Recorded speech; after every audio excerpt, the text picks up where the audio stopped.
Okay, and my name's Jeff Rubin. I'm president of the Pinole Historical Society. It's my great pleasure to welcome you all to our first meeting since February of 20.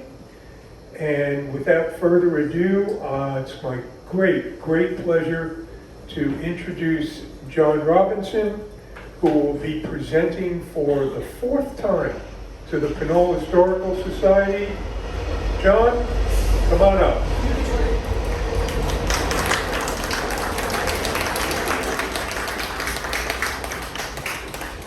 Wow, a lot of pressure again. I wasn't expecting anybody. How are you doing this? Hold the mic up. Do I have to move it like that, or? No, just don't use it as a pointer. I'm sorry. Okay. It is what it is. As Jeff said, this is the fourth time I've done this, and many familiar faces here. Thank you for coming again. Usually I'm talking about things that I know really well. This time I'm talking about something that I'm just interested in and have been interested in for a very long time. And I even mentioned it the last time I spoke, which was 2.5 years ago, when I did the Lift Bridges presentation. And it was the junk art that you can see constructed along the beaches here.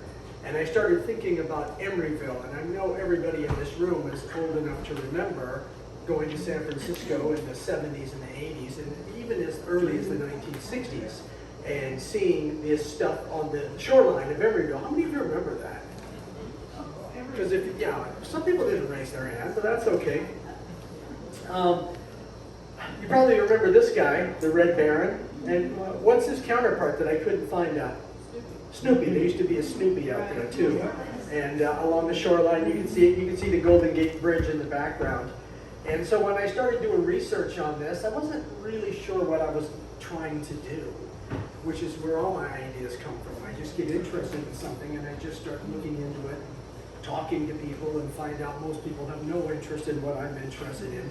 And then I find someone like Jeff who says, why don't you come give a talk? And I think, okay, I'll talk about this, the old shoreline art that used to be there that I find very fascinating, and I think there's maybe a book project there.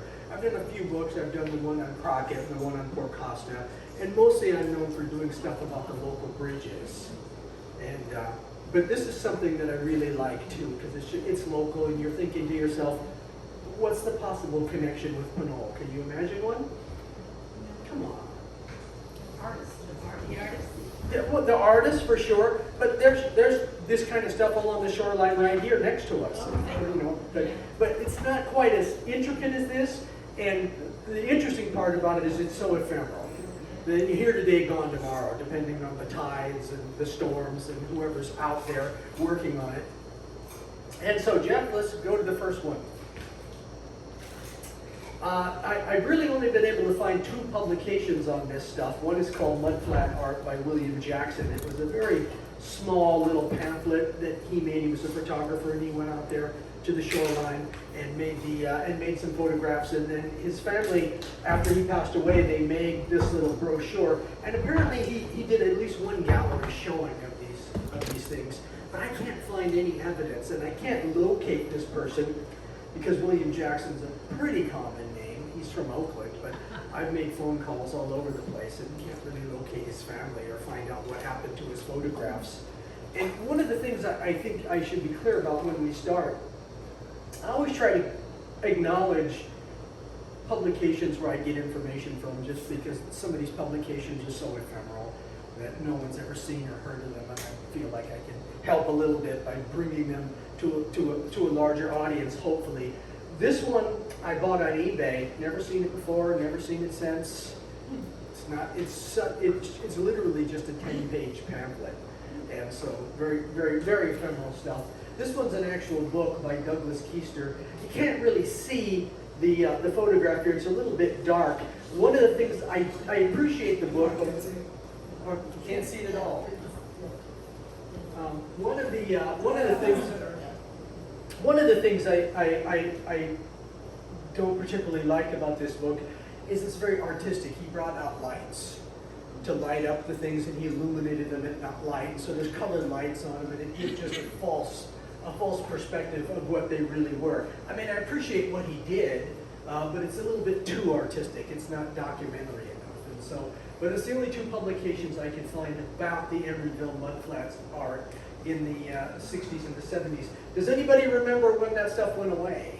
Because it kind of was very here today, gone tomorrow. Yeah, just disappeared. The 60s? No. Good guess, though. 84? Why do you say 84? Who said that? My wife. I My remember wife, that. She's a tranquillatrist.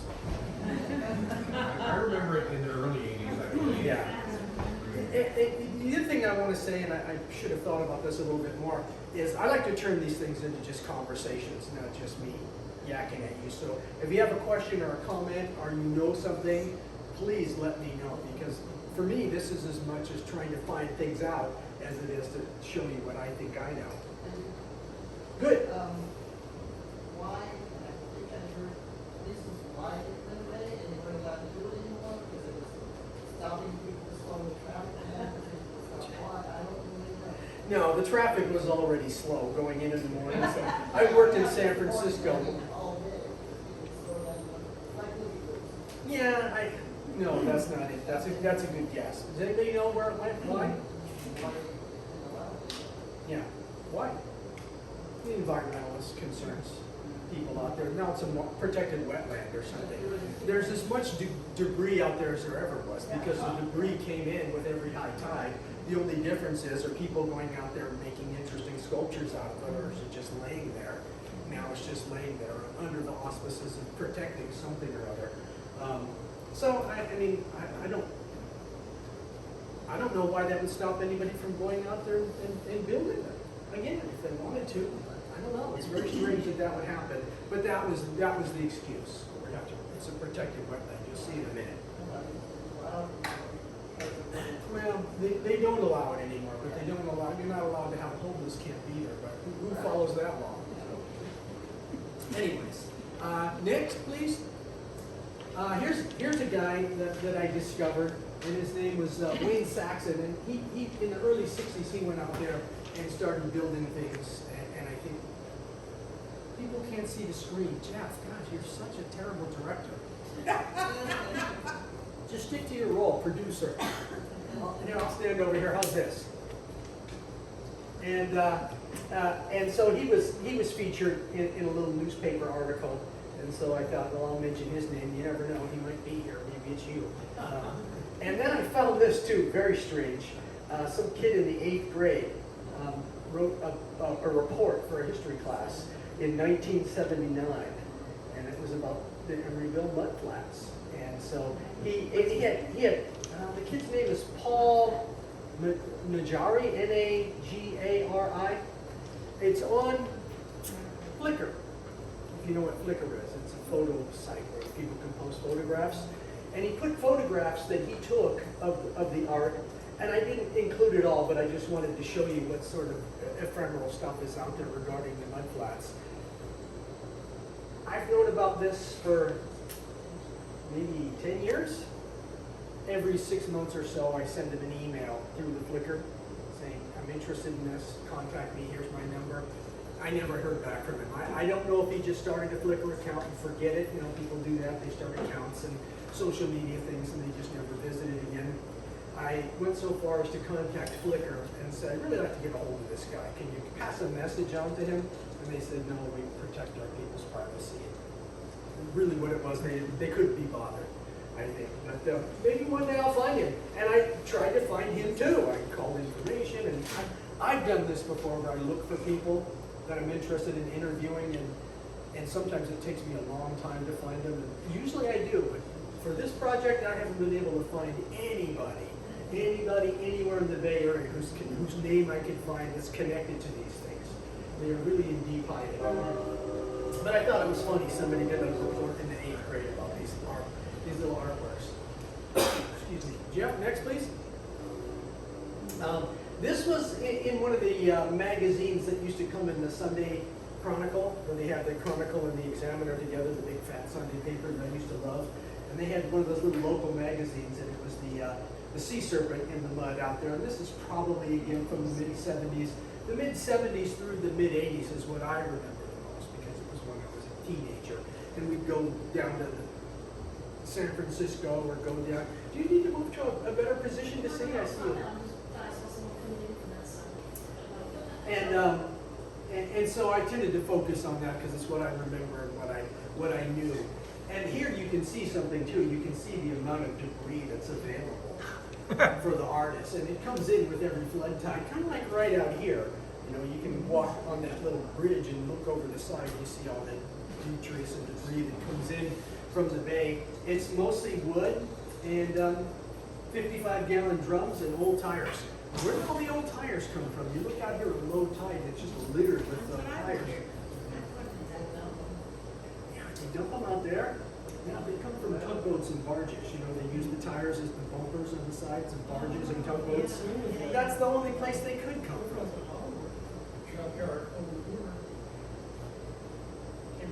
Oh, there sure, yeah, there still are a few around. But I'm convinced that the ones we see on the bay are falling off of boats and tugboats and barges and stuff. It's the only place they could come from, certainly in that number. And so there's plenty of raw materials here you can see. Next, Jeff. And here's a good view looking back at the Emeryville, where this is the Watergate Apartments, and then the Holiday Inn and whatever that building is. There's a couple of more buildings here, but again, you get a sense of the whole compound there. And this was pretty much probably after a high tide because there's a little lagoon here, but there's much stuff there that is in varying degrees of construction or in varying degrees of destruction just because of the weather. Can we go back one more, Jeff? I'm sorry. There was a movie maybe some of you have seen called Harold and Maude. Oh, yeah. There's a scene that takes place here in the movie. And if you're alert to it, you recognize what it is. They're on the shoreline here, and they're talking, and you can see in the background all of this stuff behind them. Probably from around this time, too, the late 70s. So I was looking for a video clip that I could show tonight, but I couldn't find it, so I had to let it go. Jeff? It's beginning of Burning Man. You know, yeah, that's you know, Burning Man. You ever been to Burning Man? You look like the kind of person who should go to Burning Man. Thank you. How many of you know what Burning Man is? My son just got back from Burning Man. Yeah, it's kind of, I feel like it's kind Well, of that jumped the was all shark. before Burning Man, I think. Oh, yeah, for sure. But the idea was the same. They go out in the desert and build sculptures, and then they have this giant man, and then they light him on fire. I would have liked to have gone to Burning Man, but I feel like it's become too commercial. You have tickets and all sorts of wacky stuff that makes it completely unfun. But this is the kind of thing that you would have seen out there, and this is fairly large, the idea of the hitchhiking club. Jeff, next. This is a dinosaur. Some of these things are fairly easy to imagine when you look at the junk that's there and you think, what can I do with this? And so I think sometimes the junk suggests itself. Again, these are very big sculptures. And I know, do any of you, do you ever remember seeing anybody out there making this stuff? Really? I don't recall ever seeing anybody out there doing it. They must have done it on Saturday or Sunday. Well, I worked there in the 60s, when I ran the bus, Yeah. late 60s, early 70s. Yeah. So people were out there during the commute times doing it? Well, morning. Okay. When the time's done. You know, that makes sense when the tide is out. And I think I'm going to be able to tie this into more recent current events as we move through the presentation. Next.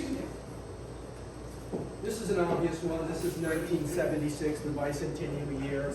You got the three little, what do they call those guys that you see with the flag and the fife and the drums? I thought there was a term for that particular Minutemen. And then, of course, the Statue of Liberty. And here, sometimes you can get a sense for how big. You can get a sense for how big the sculptures are by things like a hubcap. You know, so that's the hubcap from a car. That gives you a sense about how tall that is. That thing's about 10 feet tall, maybe. And so sometimes you can get an idea. A lot of work went into this. Next, Jeff. And no nukes, the Native American thing, again, this place is at late 70s in terms of, as the politics, whatever was going on in pop culture, or whatever was going on in politics, eventually would make its way out to the mudflats. Or as the kind of people that went out there and built those things tended to have a message that they wanted to convey. Just like now, when you see people presenting messages to you on the morning commute, what form does it take? It's not this anymore.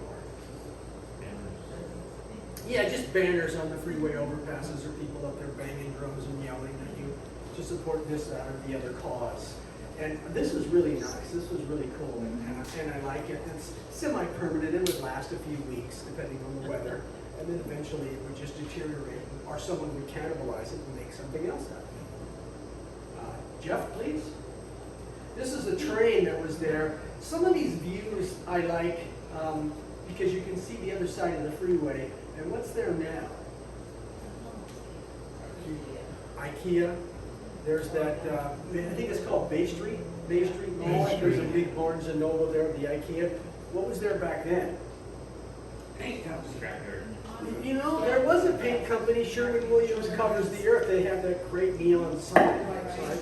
Wasn't there a train yard there? You're right, it was scrappy. They're probably, because the Berkeley train station was down there, so there still is a large railroad presence. There was a big giant scrapyard there, cars, and then there was, right here where this is, there was a steel company called Judson that made rebar, and they used to do rebar work all over the Bay Area when I was a young iron worker. I worked for them, so I'd have to go to their yard once in a while. That property was way too valuable to be a junkyard, or even a steel scrap yard. So developers turned it into what it is now. And it's a big difference in the past 30 years or so. Again, we're seeing some things that are indicative. These are a little bit dark. Some things are a little bit indicative of pop culture. The Native American sculpture is one. The moon landing, this moon rover, I was always fascinated by this. What year do you think this is? 69? Yeah, 69, 70, when the Apollo program was going to the moon. And then this is the Enterprise, the Star Trek ship. This one, I think, is probably late 70s, because they were making that new Star Trek movie after the series had been canceled, and they made a movie that came out, I think, in 79. And so, but Star Trek has always been very popular. And again, I imagine the pieces that were available just suggested it to somebody, some science fiction fan. But there's very few things like this that are so iconic that you can put it up and people just know automatically what it is, that shape of the Starship Enterprise. Who is this? You have to turn your head sideways.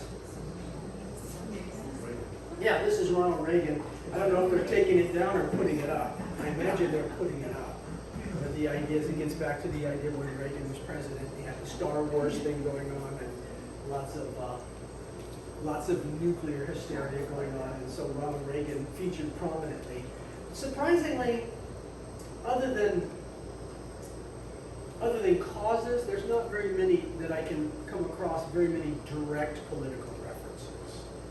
In the same way, if this kind of thing was going on now in the past few years, every other sculpture would have been about Donald Trump, for example, rather than a particular cause. So this is unusual, I think, that someone did a Reagan painting. And there's a lot of work to do that, too. I mean, whoever did that had some artistic skills for caricature.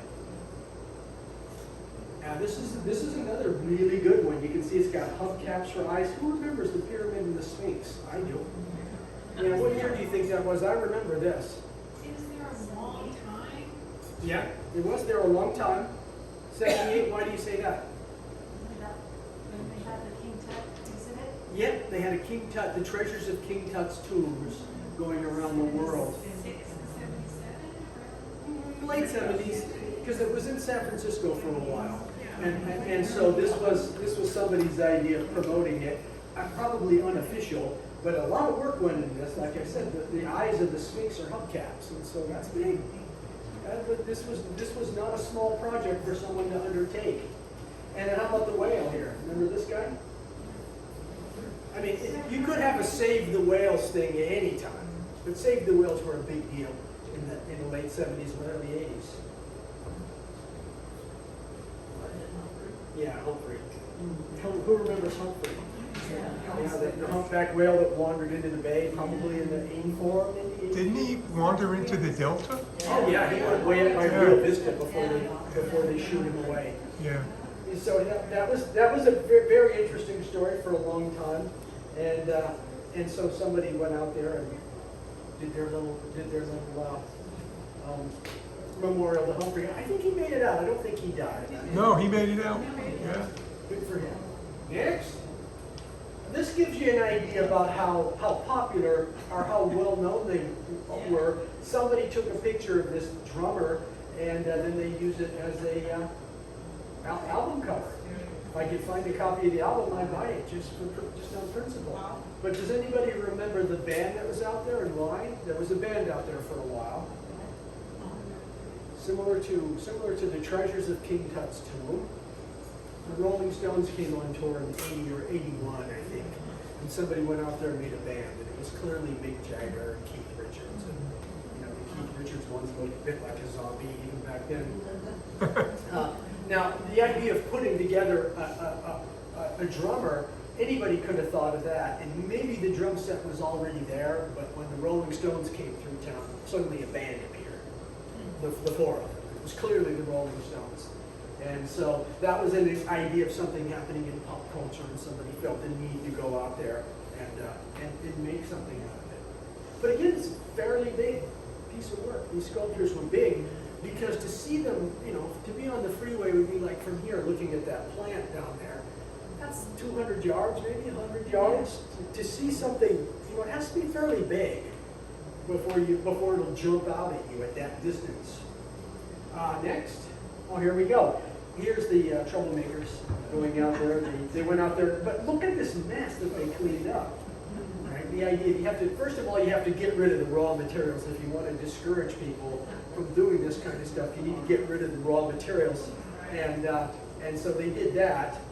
And still, stuff must come in on every tide, but not like it once was. A lot of the mud and everything came from the 49ers were panning and gold. That's, Down there at Rivers Point. One side was a sandy beach where they had clams. It was a clam bed. Okay. And the other side was solid mud. Yeah, well, a lot of the silt obviously comes down the Sacramento River. Mhm. I imagine during the gold rush it was much heavier. And then we got our Red Baron that was there for years and years and years. Now, I imagine that there's a story about the Red Wasn't Baron. he one of the last ones that was there? Well, he wasn't actually on the mudflats. He was on a piling before you got there, just as you got past Golden Gate Fields. There's that long shoreline before you get to Emeryville. There's a piling there, and he was there, and Snoopy was there too for a while. Then I can't find a picture of Snoopy in the Red Baron. Snoopy's out there. He's out there now. Well, this is a bad photograph of a softwood camel that's out there very near. There's a restaurant there now called Chevy's, and there's like a little pier there, and there's a plane there. Again, I don't know who does it or who makes it, but periodically it's in good shape, and periodically it's completely dissolved like this one. This is an image I took not that long ago. I went out there deliberately to get a picture of the thing, and it's pretty banged up. Say what? Is that Rodeo? No, this is out in Emeryville. This is very near the big Holiday Inn Hotel before you get to the Bay Bridge. And in the background, this would be San Francisco back there. Somewhere. And now, where's this? Don't say the ball, but I'll throw you out. Yeah, the Albany Ball. This is Golden Gate Fields. It's one of the few places where you can go and still see this kind of stuff. Has any of you ever been there? It's a very interesting walk. When's the last time you were there, roughly speaking? Several years ago. A couple of years. So it changes. Maybe 5. It changes a lot. I went there Monday, just because I hadn't been there for a while and I wanted to see what was going on. And I told Jeff I'd get the program to him by Tuesday or Wednesday. And so I took this picture on Monday. Somebody's made this. This is unofficial, not being done by the regional parks. Next, Jeff. Here's the interesting one that's down there. You have to walk all the way through to the end of the bulb until you're almost to the end of the point, and you see this giant sculpture of a woman. And she's 12, 14 feet high, and been there a long time. Been there for several years.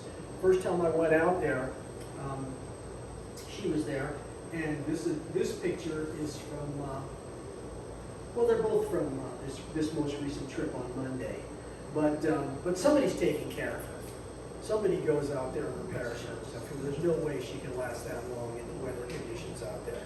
And so that's good, I like that. I like that they've left her alone. And then there's, if you walk along the shoreline, it's a fairly rough walk. It's not an easy walk, but there's lots to see out there.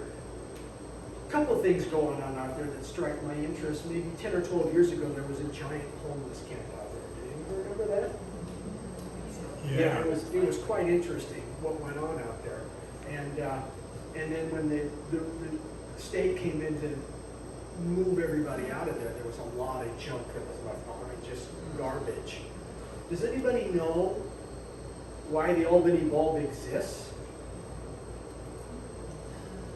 You're gonna see, I was going to say you're going to see in a minute, but all you're going to get from my presentation is more questions. Tell me your name. I'm Dee. Say it again. Dee. It was a construction dump. That makes perfect sense. From what? I thought maybe it was a Loma Prieta earthquake. There's a lot of concrete rubble out there.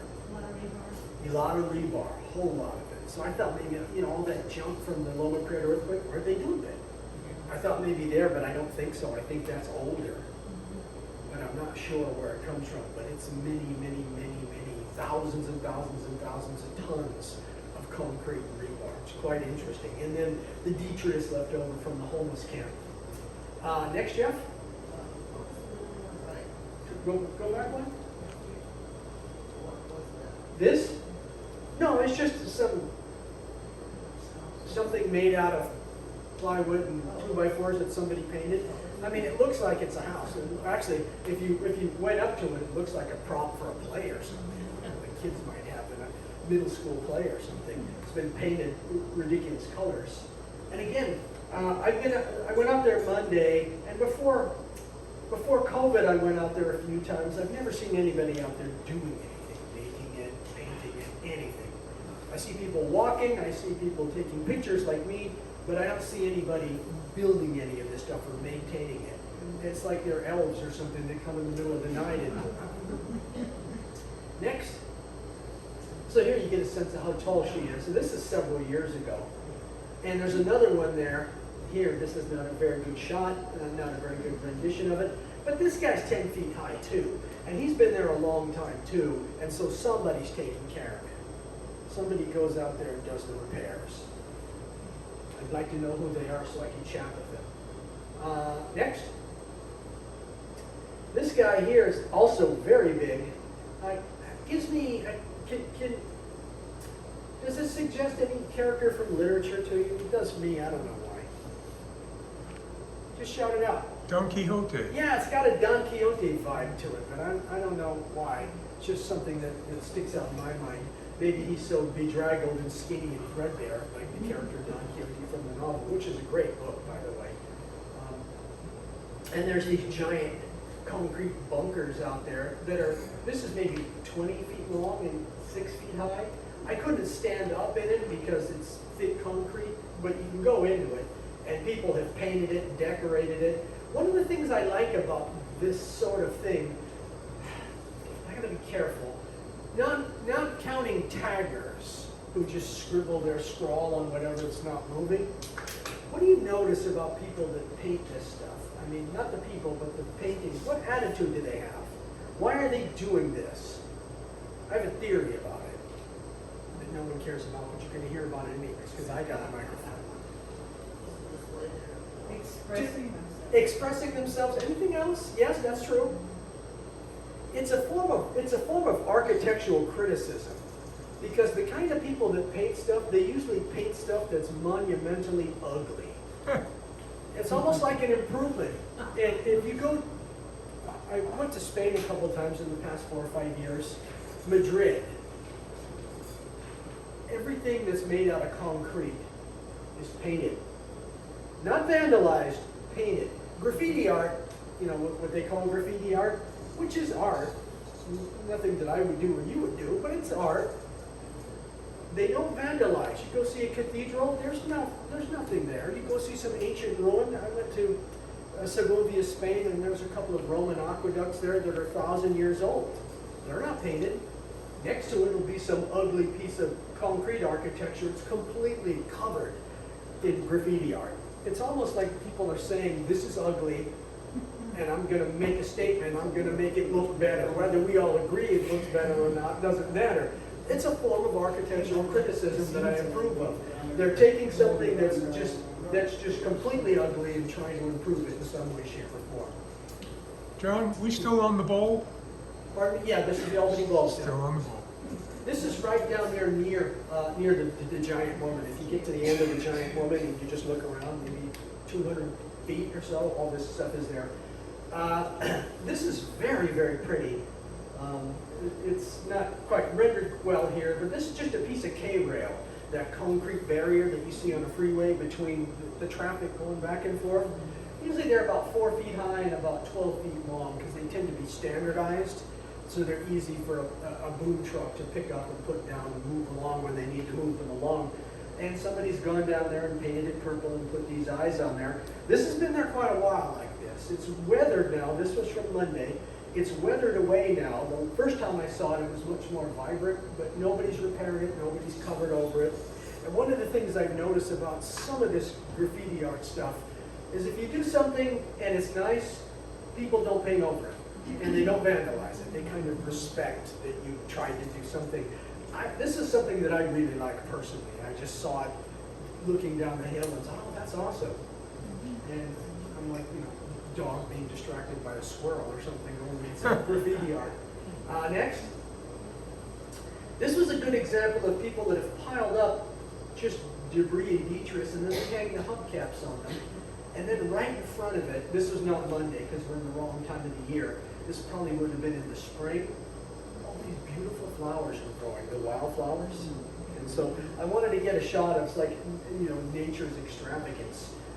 And juxtapose it against all this junk. It creates an interesting view. So if you go down there certain times a year when the flowers are in bloom and the flowers are poking up through the debris, it's very interesting, very cool, and very beautiful, I think. Next. These are a couple of interesting pieces. This was Monday. There was 2 girls out there sitting amongst the debris, having a picnic.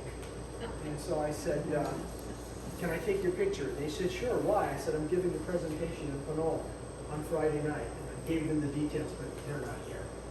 They got better things to do on a Friday night than the rest of us, I guess. But they were nice people, nice couple of young women out there and just enjoying the day. This was something that I really, really took an interest in. What do you think this is? Like what? A rug. It does, a rug. Anybody else? A quilt? That's what it suggested to me. Anybody else? It's pretty obvious. That is ceramic. That is hard as stone, and it's draped over that thing in such a way where it looks like just a tablecloth or a rug. Because that's what I thought it was. I thought it was cloth. And I went up and I felt it, and I thought, holy crap, that's ceramic. That's interesting. The question is, now this concrete detritus there, this stuff is piled up all around that. So somebody put that there deliberately. Do the train. Somebody put that there deliberately. My only question is, was it made to fit? Or, and I don't know anything about ceramic, did they take a piece of ceramic and lay it across there in just time and the sun has melted it? I don't know if you could do that.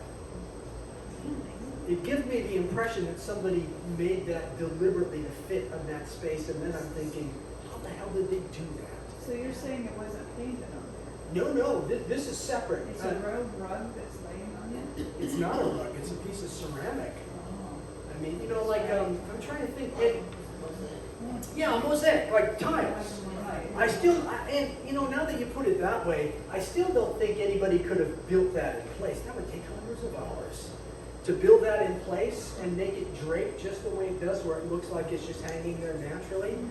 That's the kind of thing, I don't drink anymore, so I think about things like this. What did it look like under? You know, I didn't look at it underneath. Maybe next time I go out, because it's gonna be there a while. And one of the things I've noticed is there are more ceramic art out there now. So this was the big one. So somebody's going out there and doing ceramic art, but this was the one that really caught my attention. Next one. Very nice, little blue dragon out there. Looking, and again, large, you know, maybe if I was standing next to it, I could look into its eyes. So somebody took the time to take the driftwood and make the thing and then paint it. This was interesting too, and I'm not sure, I've never seen this before, and I've been out to the Albany Bulb several times, so this is a new one. What is this, do you think? Railroad track, or what else? Yes? You know, the It's not big enough to be a railroad track. first time I saw it, I thought it was a part of a dog run. A what? A dog run. That's not bad, but it's not that either. A roller coaster track. And I looked at it really closely, and the track is made of wood, so it's old. That's not steel, it's wood. And I've never seen it before out there. I mean, maybe somebody found a piece of junk track. Where'd it come from? Coney Island. Coney, that's a long way away. Not many wood roller coasters anymore. Yeah, I mean, not wooden roller coasters. I mean, Yeah. there was that one at Six Flags for Yeah, years. it's still there. Is it still there? But this one's not very big. I mean, in theory, because they used to use these narrow gauge train tracks for like industrial uses. This is, well, you know what? I was gonna say this is natural, but I don't know that any roller coaster is that sharp of a bend. Yeah. When you get to the top. Yeah, but even so, that's such a sharp bend.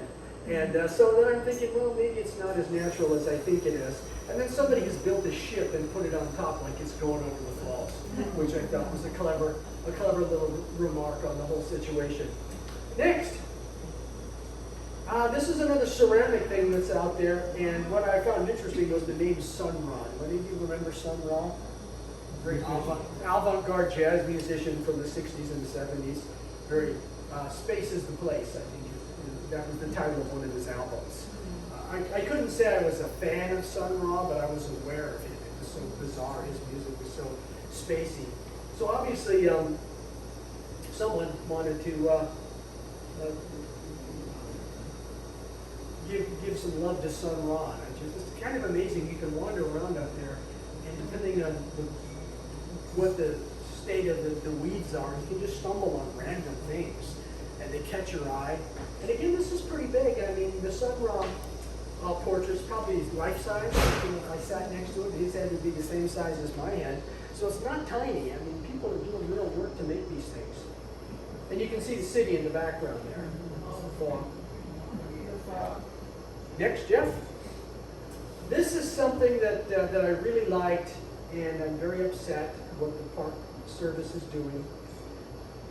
I have no idea what this is. It's made of concrete. If you just saw it, it wasn't all painted up, you'd think it was a fortress of some kind. Because it's concrete, the walls are 18 inches thick. There's a porthole here where the black is. And if I could walk in the back door and stand here and look out it, and my head would be maybe this high. So maybe if I reached up. So inside is probably as big as this room. It's quite big. There's stairs that go up here. There's a door here. And the stairs circle up, you come out the door, and you can stand here. And then the same thing is true here. There's another little tunnel you can walk through, and there's a room here. And then there's another little tunnel here. And so I would say this whole thing is as big as this room, with the door as big as that door going in. Wow. And it's just weird nooks and crannies. Yes? It's called Van Mark's Castle.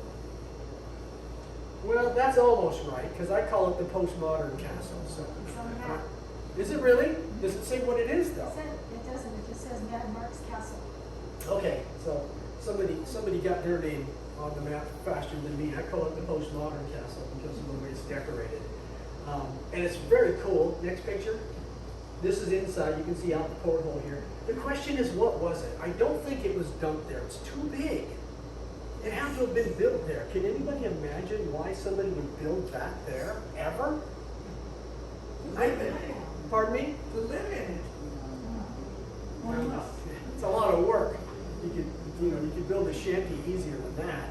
Unless you're expecting Godzilla to attack. I mean, somebody that's homeless, you know.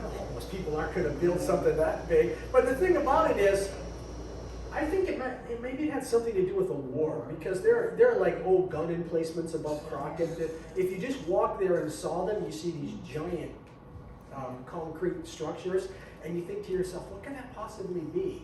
Well, during the Second World War, when they weren't sure if the Japanese were going to sail into San Francisco Bay, they built gun emplacements and stuff. And you can still see big things like this at Fort Cronkite in Marin. What do they call that over there? The Marin? The headlands. The headlands, thank you very much.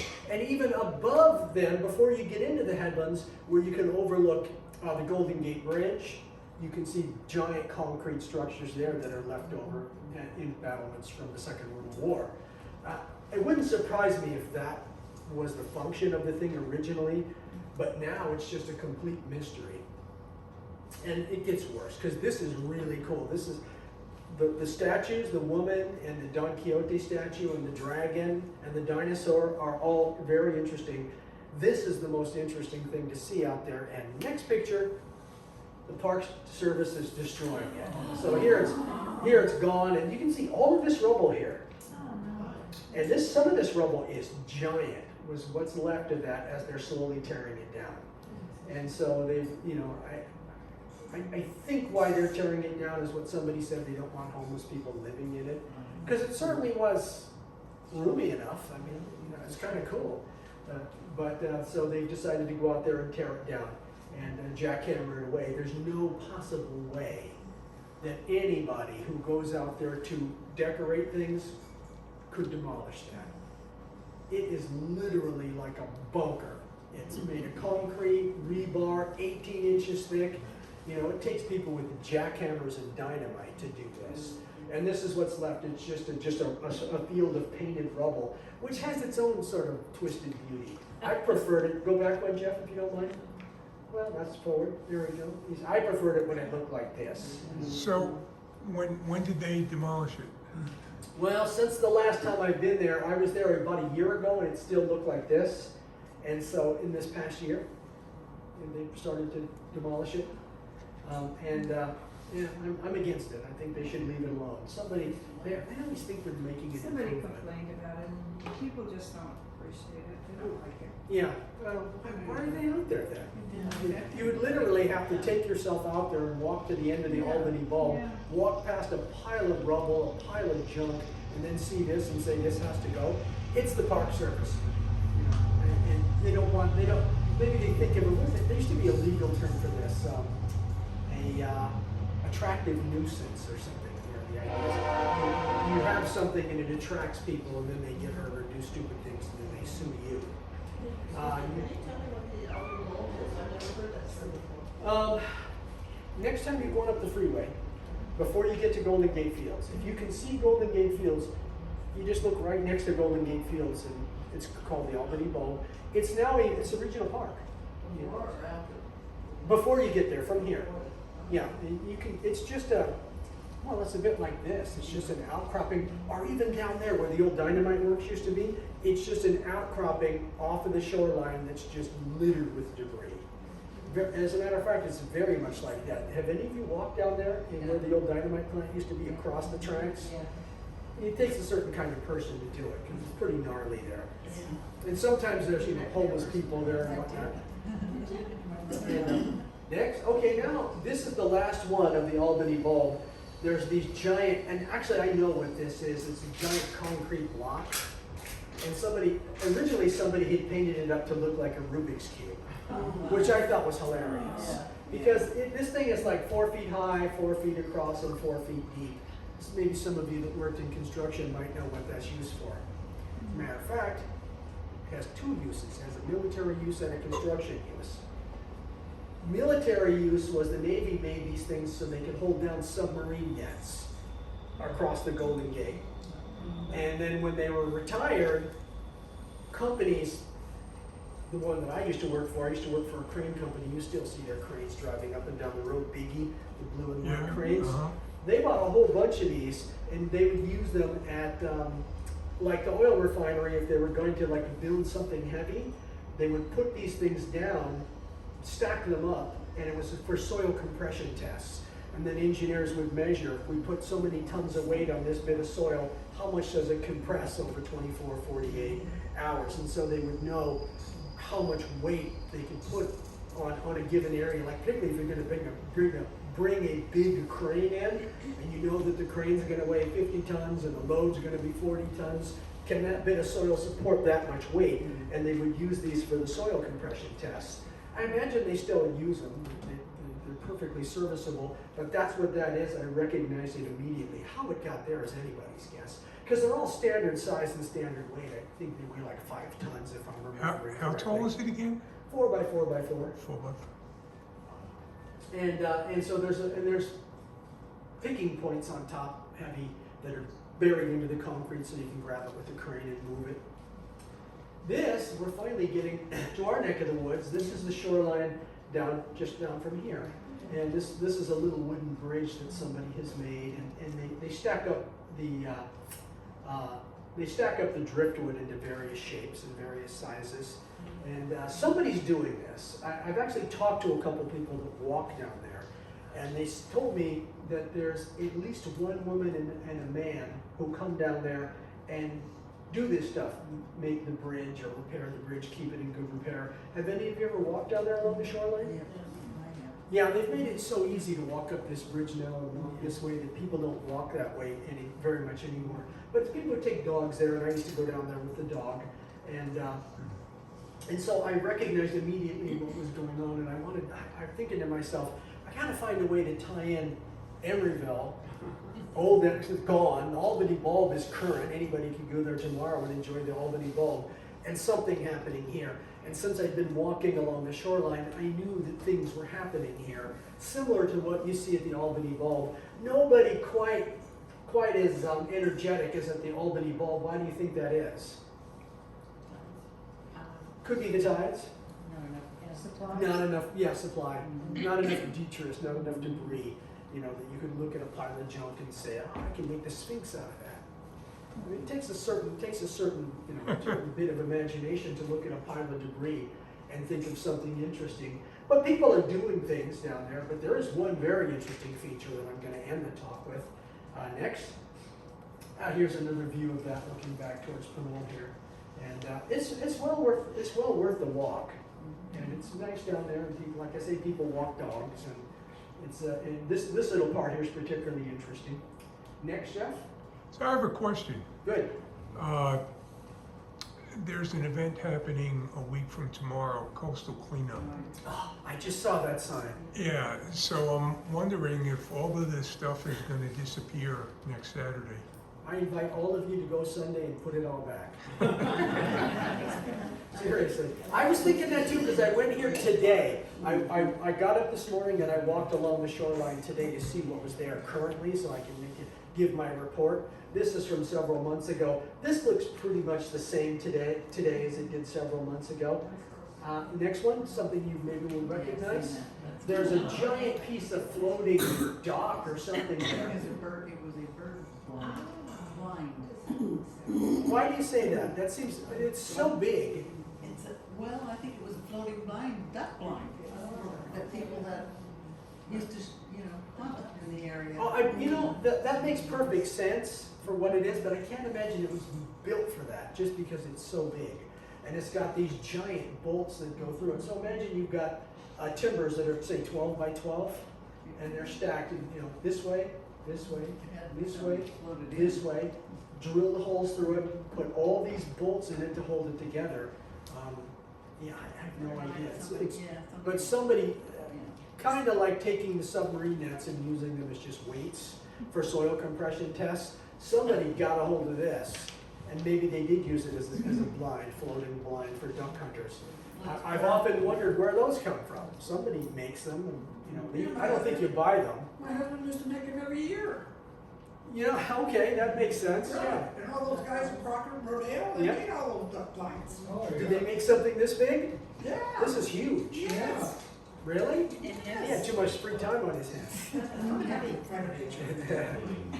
But to go back, one day I went out there and this guy was there with his dog and he had spools and spools and spools of thread, yarn.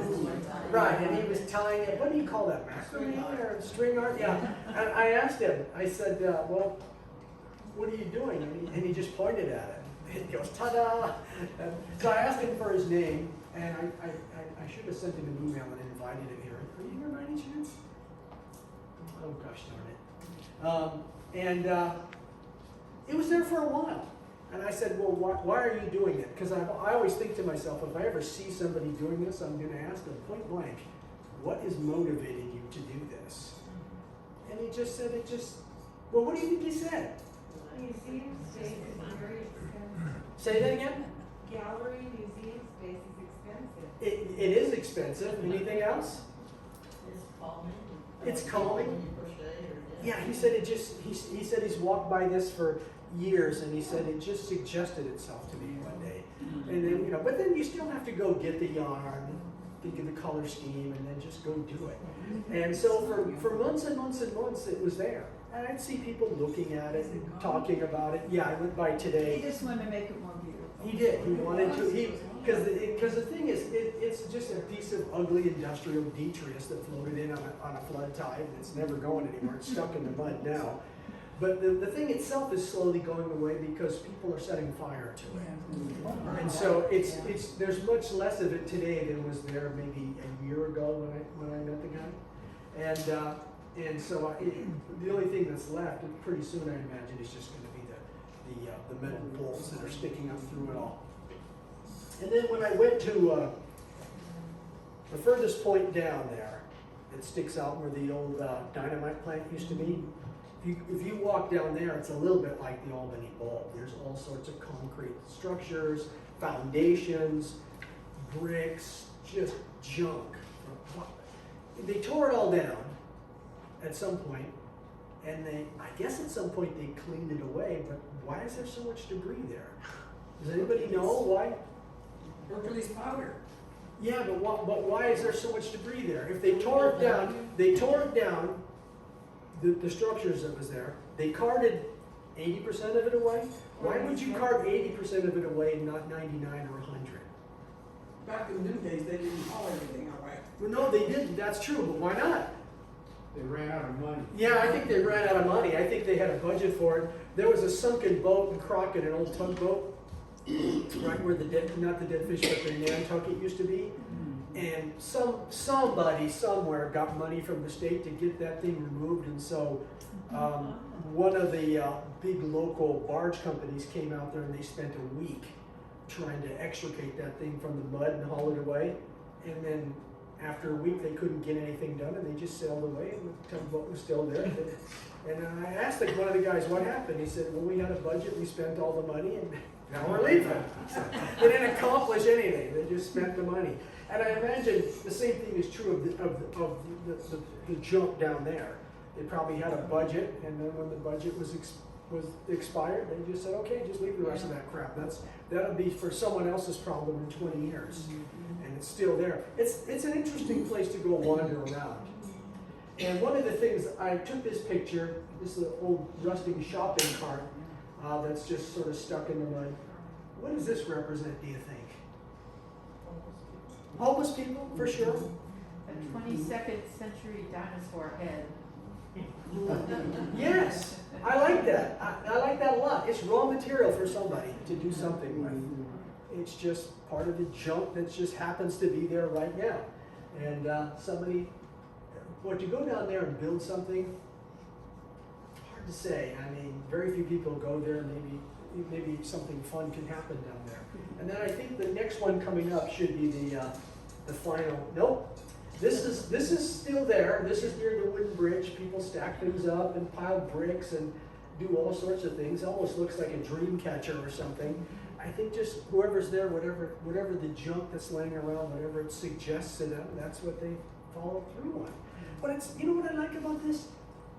It takes a real degree of energy to do this. Very few people, anybody might look at something and think, oh, that could be a 21st century dinosaur head or whatever. Well, who's gonna actually do it, right? Not very many people are gonna actually go do something.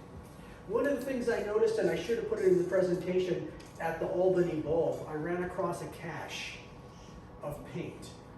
I found a backpack, and it had paintbrushes, and there was cans of paint, and there was spray paint that somebody had stashed there to come back another day and do something with. And I took a picture of it. I should have put it in the presentation. Oh well, next time. Next. This is an old boiler that's rusted. And again, you can sort of see up the shoreline towards where you can kind of park there, where the powder keg is, the restaurant, the powder keg is somewhere in here. And then I walk along the shoreline from Pinole here to get here. And this is just an old boiler that's been there forever, 100 years, you know. It's an old boiler. Yeah, it's round, you know, like a boiler tank. Actually, you can see something very similar to this if you go to Eckley Pier in near Port Costa, where the old ferry boat is. You get there at low tide, and you can still see the old boilers from the original Garden City ferry, and some of the mechanisms for the paddle wheel. But in the past 20 years, that pile of wreckage has been reduced by 50%. Is that? The Garden City in Eckley, the old ferry boat that burned, That was on the paddle wheel. it sure was. I remember when I was a kid. That was the fire of '83. Yeah, very interesting. Sad end. When I Same was in thing. high school, I went in that ferry. I was still got. You never go, For a long time, it was like a dance hall, you know. And No, but it was just four of us, 2 guys and 2 girls, say no more. and it was scary. It was dark. Oh, it was creepy in there. Yeah, when I was a little kid, I'll never when I was a forget little that. kid, I went in there a couple of times too. I was sorry to see it We go. just waltzed in there. But one of the rangers told me that people go down there and steal bits and pieces of it as souvenirs. At low tide, you can walk out and actually get a little piece of metal off it, the old rivets and stuff. And so that's what that reminds me of. It reminds me of the boilers that you can still see of the Garden City if you want to go down there at low tide. It's very interesting. And next, Jeff. Just more leftover rusted junk, and you can see the thousands and thousands and thousands of bricks. And I think I mentioned this once before, if you've heard one of my other presentations. Down in Eckley, there's piles of bricks because there used to be a brickworks there. After the 1906 earthquake, everybody rebuilt things, they wanted bricks. John Sweat, the high school in Crockett, is built from bricks that came from the Eckley brickworks, not from the Port Costa brickworks. People don't know that. But there's thousands and thousands and thousands of dug bricks down there. And people go down there and they collect them, and they use them as paving stones in their backyard. I remember when I was a kid in the 70s going down there and seeing people collect the bricks. I go down there and I look, imagine this, it doesn't seem like there's any fewer bricks than there are. I mean, people have been taking them for 50 years, and it still seems like there was as many there as there ever was in my imagination. And the same thing I imagine is true here. There's thousands and thousands and thousands of bricks. Maybe people are harvesting them too. There's a little bit of a market for old bricks. Next, speaking of old bricks, there's this little shed down there. It kind of reminds me of a Flintstone hovel. And any of you seen this? Where is it? It's the point where the dynamite plant used to be, right over here. It's facing towards Rodeo. This is some of that might be the Unocal refinery there. It could be some of the houses, I can't tell. But you can see which direction, it's looking north, basically. And there's a shopping cart there. I went down there a couple of times to take pictures. We're still in this summer. Last summer, there was somebody living in there. It was a homeless guy. And I talked to him just for a little bit, but I didn't want him to get weirded out or think I was going to try to run him off or something. I just asked him, I said, because this is a chimney that somebody's built, and there's mortar. They use mortar to make that. They didn't just stack up bricks. So that's pretty clever, and it's pretty big inside there. And I asked him about it, and he said it was made as for fishermen. Some fishermen made it. so they can go down there at night, throw their poles in the water, and then have a place to shelter. And at some point, he just moved in and nobody's bothered him about it. Next one. And this is from the other side. Again, you see, he's got a great view. I'll give him that. I wouldn't want to have it be my lifestyle. And he's got a bike that he uses, and he goes to town and he collects recyclables, and then he converts the recyclables into a small amount of money that he uses to buy what he needs. And I think this is the end of our presentation. Yes. Thank you very much. Some of this stuff is worth Is seeing. it safe to go down in these places? I mean, do you feel safe when you're down there? Yeah, because first of all, there's really nowhere around here that I feel unsafe for the most part. I know that there's homeless people everywhere. Couple places over there, there's a couple of homeless camps that are abandoned, but they're very intricate. I mean, there's a lot of junk. There are tents that are weathered, sleeping bags, things of that nature. In the hills above, between Crockett and Rodale, right behind the dead fish, I walked down there one day with my camera, and there's a huge homeless camp down there that's abandoned. But I mean, biggest homeless camp I've ever seen. And then down there at the bottom of a gully, there was maybe 8 or 10 cars that had all been stolen, stripped, and burned. So you had this auto graveyard down there.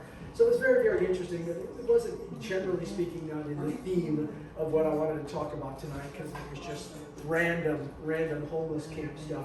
So there's a lot of evidence of homeless camps there, but almost any time in the afternoon, if you walk through there and you see anyone at all, it's going to be a fisherman. And they'll have fishing poles, and I'll stop and talk to them and ask them, how long they've been coming down here and what's changed. And the people that I saw down there knew about this, and they knew there was a guy living in there, and they just sort of gave him his space. But it was very interesting. It was very interesting to see something this intricate right under our noses here. And so, If anybody offered him like 200,000 for that. well, it's $1 million view. I'll give them that. And I've noticed the kind of people that can afford $1 million view don't want you to have it for free. That's for sure. But yeah, I wonder who owns that property. Anybody know? The state? That's probably why it's such a derelict condition. They don't want to clean anything up. But I wonder how would they get control of it? I mean, it used to belong to the dynamite plant. I wish Steve was here because Steve would know all about it. One time I need Steve Lawton and he doesn't show up, the deadbeat. But he would know. I'm sure he would know all about it. But yeah, I mean, there was a time when it was a good employer, the dynamite plant. You know where Hercules High School's at? You mean currently? Yes, currently. Yes. That used to be the dynamite plant. Right. Really? Yeah, then the hobo got in a storage shed out there, lit a match and blew himself up. And the nitro plant was across the street. That must have been a long time ago. Or back to the 40s. Oh, I mean, I would have thought it would have been even farther. You guys leaving? Yes. Thank you very much for Thank you, coming. I that was appreciate really it. wonderful. And across the street was the nitro plant, and they lost a bunch of people there. One guy in front of my dad lost his leg, and the other guy, all they found was his arm in a tree. Do you know that the Hercules Historical Society, maybe you have it, there's a picture book of the dynamite plant. Who has it? Oh, well, it's probably in the Hercules book They right have a up train there. track in there. But it What do doesn't you show mean, that. right? Oh, yeah, no, It's it might be probably in right there, up but there. no, I mean, there's a photo album just of the Oh. dynamite plant. Yeah, Maybe they would have, 200 pictures, quite fascinating. And They would have it. Army guards at the gate and everything. Yep. Then they had Hercules himself, the statue down here by where the box factory was at, and they would have him turn toward the train with his privates and everything showing. And people in the train would go, Well, the history of that area, I mean, the whole dynamite history because of the gold rush. Hercules, you go up here a little ways, there's a place called Atlas, Right. and then there's a place called Giant. There's even a Giant Road. So the dynamite plants all had mythological names. They were all Atlas Powder Works, Giant Powder Works, Hercules Powder Works. When we were in grammar school, Kitty was there too probably. I remember the siren going off at the, and all of the kids that had families who worked there were let out of school. And they'd go up to the fence and wait to see what happened. Right, yeah, emergency. That's terrible, yeah. Yeah. Well, there was a regular train track that went from like where Powder Cake is, Yeah, all the way out there to where the high school, that new high school is now. really? I had no idea they'd been part of the Powder Too Works. far, out they there. couldn't walk out there and walk back and forth, it was a Right. regular train track. Because we went out after, how many years? We went out there to a grass fire before they built the high school, Yeah. and you could see the powder fizzling in the dirt. Oh, that's pretty interesting too. Yeah, that's very That's a strange. good thing we did that. They had a fire out there, so good thing we went out and cleared it out. I did not know that. Okay, well, I'd like to Well, say good night then, I'm sorry, but I'll stick around and chat with you guys. I'm a retired fireman. Then you'd be one who would know. Thank you very much, I appreciate it. Don't forget to buy a ticket